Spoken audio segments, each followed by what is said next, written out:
Salut les amis, j'espère que vous allez bien. Aujourd'hui on se retrouve pour une nouvelle vidéo dans laquelle je voulais vous parler de ma diète d'étudiant à l'époque. Donc là ça ne me rajeunit pas parce que ça fait une vingtaine d'années, donc aux alentours des années 2000 quand j'étais étudiant en licence STAPS à Montpellier. Du coup j'étais dans une petite chambre d'étudiant, environ 16 mètres carrés, un truc comme ça. Et je m'étais fait mon petit banc de muscu que j'avais payé une centaine d'euros à l'époque. J'avais acheté ça à Decathlon ou un truc comme ça. Et j'avais acheté quelques disques, une barre, j'avais acheté des petites haltères et tout ça, donc évidemment j'avais pas la Titax là que j'ai aujourd'hui. C'était vraiment le matériel de base minimum. J'avais mis ça à côté de mon lit et je m'entraînais quasiment tous les jours et j'essayais de me faire mes propres entraînements avec l'aide des magazines de l'époque, les muscles et fitness, le monde du muscle, etc. Et puis ce que j'apprenais aussi bien sûr à la fac. Et à côté de ça, je savais évidemment que la nutrition c'était la partie la plus importante pour progresser et pour prendre de la masse. Et du coup je m'étais focalisé sur ça. J'ai essayé justement de trouver pas mal d'informations sur les bouquins de l'époque et tout ça. Vu que j'avais pas les moyens, j'ai essayé de me faire mon propre programme alimentaire en fonction de ce que je pouvais, et je pouvais pas dépenser à l'époque plus de 10 euros par jour maximum. Je devais bosser à côté, donc en plus de toutes les heures que j'avais à la fac, aussi de sport, plus les séances de muscu, etc. Du coup, je travaillais comme agent de sécurité dans un cinéma pâté, donc le soir et puis tous les week-ends jusqu'au dimanche soir 1h du mat. Donc je peux vous garantir que mes semaines elles étaient super chargées. Puis à l'époque, c'est vrai que j'avais un petit peu les boules parce que les étudiants de mon âge, je les voyais sortir en boîte le week-end, etc. ou aller s'amuser et tout ça. Et puis moi, pendant ce temps, je bossais. Mais finalement, avec le recul aujourd'hui, je suis vraiment content parce que finalement, c'est ça qui m'a endurci. Il est tout à fait possible de pratiquer la musculation sans pour autant avoir un budget énorme, parce qu'en plus de ça, c'est à cette époque-là où j'étais le plus fauché, que j'ai le plus progressé finalement. Donc entre mes 18 jusqu'à mes 25 ans, c'est vraiment là où j'ai pris l'essentiel de ma masse musculaire finalement. Je voulais vous montrer dans cette vidéo ma diète de l'époque, donc avec un budget de moins de 10 euros par jour. Donc c'est parti, mais avant, n'oubliez pas de vous abonner à la chaîne les amis pour me donner un bon petit coup de boost et puis un petit pouce aussi. Allez, c'est parti, on va aller acheter tout ça et je vous montre ça dans cette vidéo. Let's go!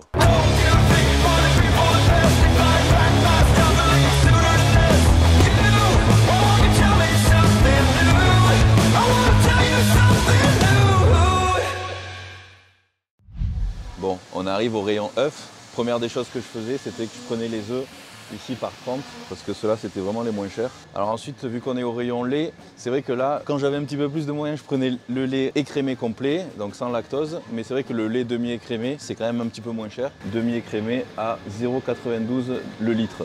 Donc 0,92 le litre, c'est quand même relativement correct. Ensuite, fromage blanc 0%. Donc à l'époque, je ne prenais pas de skyr. D'ailleurs, je ne sais même pas s'il y en avait. Parce que le skyr, c'est vrai que c'est ce qu'il y a de. C'est quand même assez cher.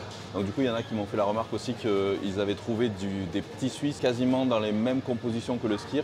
Donc il faut que ce soit des petits Suisses 0%. Effectivement, ça peut être 3 fois moins cher que le skyr. À regarder. Après, c'est une question de goût aussi et forcément de moyens. Mais à l'époque, je prenais un truc de ce style. Du coup, un de ces fromages blancs comme ça. Donc nature 0%. Et donc là, je suis à 1,89.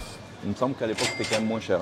Mais du coup, c'est assez convenable. Voilà, il y a 7,5 g de protéines, 4,5 g de glucides, 0 lipides. Donc on est quand même pas si mal, quoi. Donc c'est une bonne alternative au skyr pour ceux qui ont un petit budget. Un pot, ça fait 1 kg et j'en mangeais 2 à 300 grammes par jour. 200 grammes, donc ça me fait 5 jours. C'est quand même assez raisonnable, quoi. 1,89 € pour 5 jours. Bon, parfois je prenais aussi du miel pour mettre le matin dans mes flocons d'avoine pour donner un petit goût sucré. Là, il y en a à 2 € ici.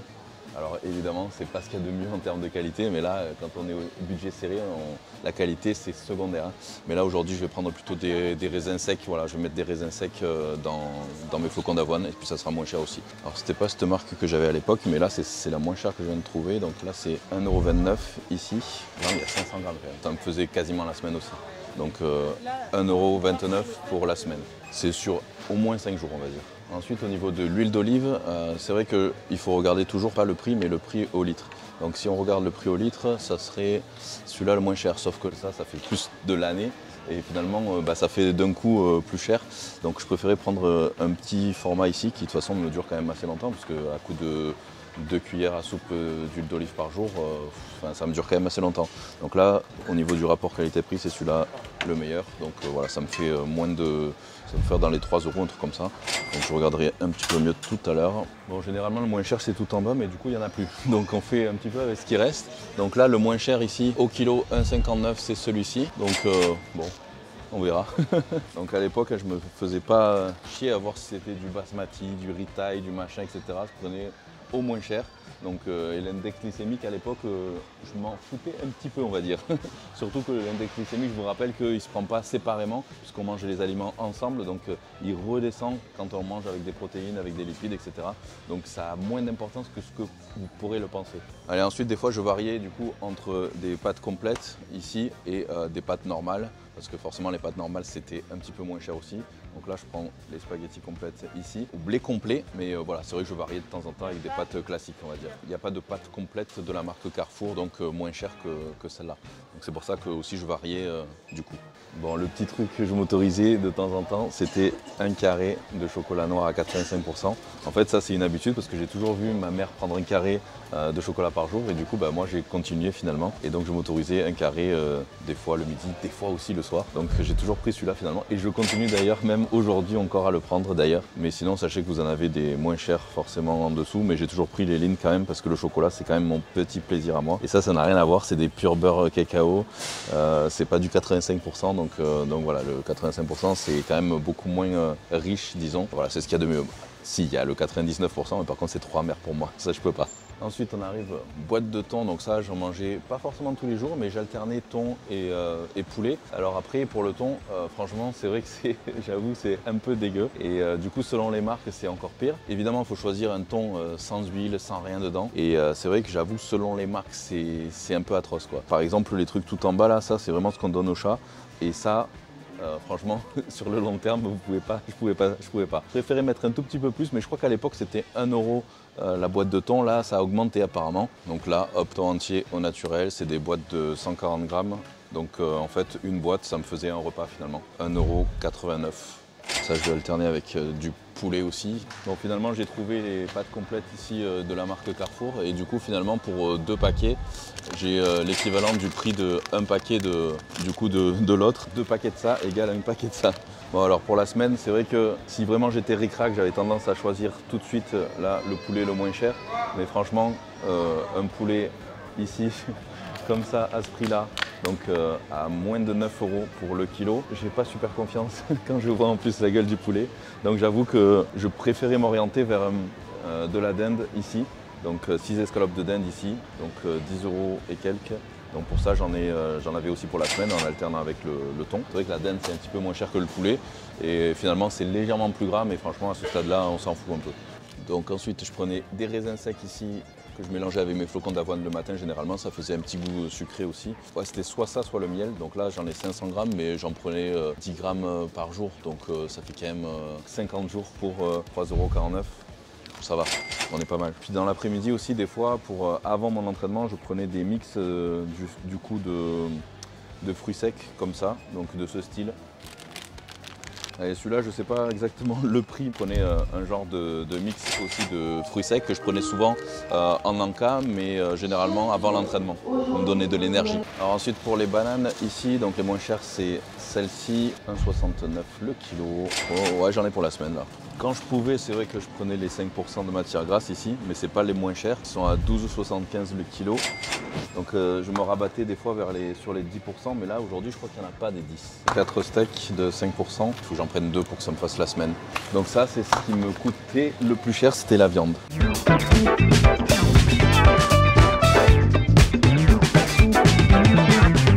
Allez, retour à la maison les amis. Hop, alors facture, ça m'a coûté environ 60 €. Et encore, je me suis rendu compte qu'elle m'avait compté une boîte de thon en plus. Donc elle m'a compté 5 boîtes de thon au lieu de 4. Donc ça, c'est comme ça quand on ne vérifie pas. En gros, sinon ça m'aurait coûté moins de 60 € donc pour toute la semaine. Donc là, ce que je vais faire, c'est que je vais préparer chaque repas que j'avais dans la journée. Et je vais vous détailler tout ça ensuite. Le prix par repas et le prix du coup à la journée totale.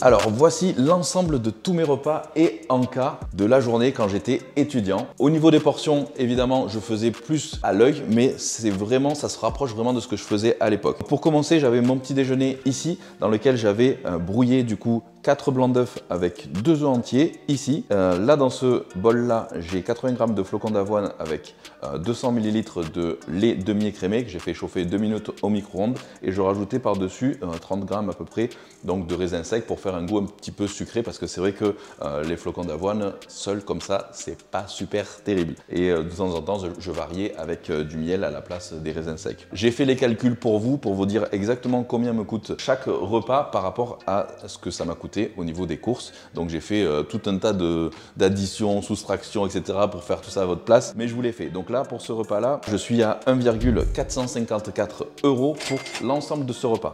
Ça va, on est quand même pas mal. Allez, on passe ensuite à l'encas du coup de la matinée. Ça, c'est vrai que je voulais faire un encas rapide parce que généralement j'étais à la fac, j'avais pas le temps de me préparer quoi que ce soit et tout. Donc c'était juste 20 g de protéines en poudre avec une banane, c'est tout. Donc à l'époque, je prenais pas de la whey native, évidemment, parce que la whey native, c'est la Rolls des whey, on va dire, donc celle qui coûte le plus cher. Je prenais plutôt une whey concentrée. Donc vous avez des whey concentrés aussi sur Prozis, notamment la Real Whey, donc qui coûte beaucoup moins cher. Alors qu'est-ce que ça veut dire? Ça veut dire que la whey concentrée, il y a 80% de protéines, donc il y a un petit peu plus de glucides et un petit peu plus de lipides que les autres whey, parce qu'elle a été, disons, moins transformée pour enlever tous ces lipides, tous ces glucides, etc. Et puis les procédés de fabrication ne sont pas exactement les mêmes non plus. Contre, vous allez arriver malgré tout au même résultat. C'est comme si vous achetez une Rolls ou une Clio, les deux, elles vont aller d'un point A à un point B, sauf qu'avec la Rolls, peut-être que vous prendrez plus de plaisir et que vous arriverez de façon peut-être plus rapide. Et puis voilà, ça sera peut-être plus cool. Mais sinon, le résultat, ça va être quasiment le même. Donc ne vous inquiétez pas pour ça. Pour cet encas-là, du coup, avec la Real Whey de Prozis et cette banane-là, je serai à 0,84 € pour cet encas-là. Allez, ensuite, on va passer au repas du midi. Donc là, assez conséquent quand même malgré tout. Donc là, j'ai une boîte de thon entière, donc 140 g de thon. Ici, j'ai 100 g de riz cru, donc ça fait à peu près 300 g cuit, sur lequel j'ai rajouté une cuillère à soupe d'huile d'olive et 100 g de haricots verts ici avec le petit carré de chocolat qui va bien pour finir le repas. Et là du coup je vous ai fait le calcul, je suis à 2,369 € pour ce repas là. On est quand même pas mal. Ensuite l'encas de l'après-midi. Ici, qu'est-ce que j'ai fait? J'ai mélangé 200 g de fromage blanc 0% avec 10 g de whey. Donc je mélange et tout ça, ça me fait un petit goût chocolaté un petit peu avec la whey chocolat. Donc c'était assez sympa je trouve. J'ai découpé une banane du coup en morceaux à l'intérieur et j'ai rajouté 30 g de fruits secs. Donc un mélange de fruits secs. Et là du coup, je vous ai fait le calcul, je suis à 1,2 € pour cet encas là. Et on finit par le dernier repas, le repas du soir, où là, du coup, celui-là, ça va être le plus cher parce que j'ai décidé de faire de la viande. Du coup, le steak 5%, c'est vrai que c'est assez cher. Donc, généralement, j'alternais avec du steak 10 ou 15%. Mais là, j'ai pas trouvé de 10. Je pouvais aussi alterner, par exemple, avec des sardines aussi qui coûtent aussi un petit peu moins cher, mais peut-être un peu plus de lipides dedans. Et puis, si vraiment vous n'avez pas les moyens, vous pouvez prendre du 15% ou éventuellement du 20%. Mais après, c'est vrai que ça fait beaucoup de lipides pour pas grand-chose. Donc, c'est pas terrible. Là, j'avais du coup 100 g de pâte complète crue, donc à peu près 300 g cuit aussi, 100 g de petits pois et puis aussi le petit carré de chocolat pour finir le repas qui va bien. Et là sur ce repas là, donc c'est le plus cher, je suis à 2,52 €. Donc pour résumer, pour l'ensemble de tous mes repas et encas dans la journée, je suis à moins de 10 € puisque je suis à 9,383 €. Donc je trouve que quand même on est pas mal pour à la fois progresser en muscu et puis sans exploser son budget. Franchement, je pense qu'on s'en est quand même bien sorti et à l'époque, je m'en sortais pas trop mal, on va dire. Alors, je variais au niveau de mes courses, je les faisais pas forcément tout le temps à Carrefour. Donc là, je me dis qu'avec moins de 60 € pour toute la semaine, je pense que j'en avais un petit peu moins cher à l'époque parce que déjà, le coût de la vie était un petit peu moins cher aussi. Bon, après, les salaires étaient peut-être aussi proportionnels. Du coup, je faisais aussi mes courses à ED à l'époque. Je pense que ça n'existe plus. Donc, je sais pas si ça existe encore ou pas. Dites-le moi d'ailleurs dans les commentaires. Mais sinon, je pense que vous pouvez peut-être trouver l'équivalent à Lidl ou ailleurs. Voilà, dites-moi dans d'autres supermarchés dans lesquels vous pouvez éventuellement trouver ce genre de choses, peut-être un petit peu moins cher, mais toujours en essayant de garder une certaine qualité aussi. Alors je sais qu'il y en a plein dans les commentaires qui vont me dire « Ah ouais, mais là c'est pas du poulet bio ou c'est pas du steak bio, etc. » Là, on est en train de parler du budget, donc n'allez pas me dire c'est pas ce qu'il y a de top et tout ça. Là, on s'en fout. Là, on cherchait vraiment de pas dépasser les 10 € par jour, donc là, je pense qu'on est quand même pas mal. Voilà les amis, en tout cas, j'espère que ça vous aura un un petit peu aider tout ça, que ça vous permettra, pour ceux qui n'ont pas forcément un gros budget ou qui sont étudiants, de pouvoir construire quand même malgré tout une bonne diète et de pouvoir finalement atteindre vos objectifs sans forcément exploser votre budget. Alors du coup, après avoir fait tous les calculs et rentré tous les aliments ici sur MyFitnessPal, je me retrouve aux alentours de 2600 calories, qui finalement pour mon poids de l'époque, j'étais aux alentours de 80 kg, c'était vraiment pas mal pour une prise de masse propre. Mais en tout cas, sachez que vous devez adapter les calories et macros en fonction de vos objectifs, mais aussi surtout de votre poids, de votre taille, de votre métabolisme, niveau d'activité, etc. Donc ne copiez pas exactement ce programme-là. Si vous voulez vraiment du coup savoir vos apports caloriques dont vous avez besoin, rendez-vous sur mon site juliencagliani.com et vous pouvez utiliser mon calculateur de calories et macros gratuit, ça vous aidera beaucoup justement pour pouvoir ensuite établir votre diète. Mais si vous voulez aller plus loin, je peux établir moi-même votre diète à votre place et calculer tout pour vous, choisir vos repas, vos aliments, etc. en fonction de vos goûts, de votre morphologie, de votre mode de vie, etc. Et donc tout ça, vous pouvez regarder sur mon site juliencagliani.com. Et vous pouvez également commander mon e-book de recettes aussi pour avoir des idées supplémentaires de plats qui sont à la fois du coup bons, on va dire en termes de macros, équilibrés, mais aussi bons gustativement. Donc voilà, regardez tout ça sur mon site et en tout cas, je vous dis à très vite pour de nouvelles vidéos, mais surtout, n'oubliez pas de vous abonner à la chaîne, le petit pouce, partagez un maximum et on se retrouve très bientôt. Bye bye les amis et surtout, ne lâchez rien.